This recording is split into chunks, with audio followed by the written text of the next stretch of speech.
Weche mamoko en ni Joyce Munae mawachore ni nonegi gi jaode kendo ringre ong'adi e kidienje mopogore opogore e kadak ma Huruma jumbe 2 mokalo ne oiki otieno manyoro e dalagi mantiere kachung' od bura ma Mwingi Central e kaunti ma Kitui.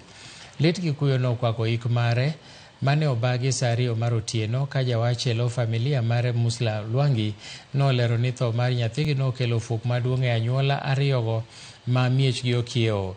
Nomedo wacho ni Joyce gi jaodeno nosebedo e keny mana kuom dweche 3 kende kapok nek makoch makamano notimore. John Wambua mane en jaod Joyce nomaki bang' obila yude koting'o ringre minode ogunia e kar dak ma Huruma. Ambao wameolewa ni wa miaka 16.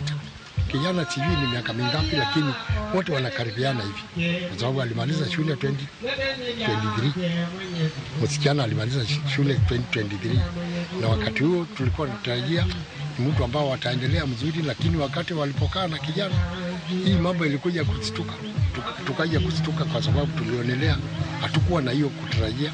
Sasa mimi nasema kwa hii watu wanajiita Gen Z wakae mzuri na wajue warudishe maisha nyumbani na waone njia gani ambao wanaweza kuishi ambao inaweza kuja kuwa watu wasima kama sisi.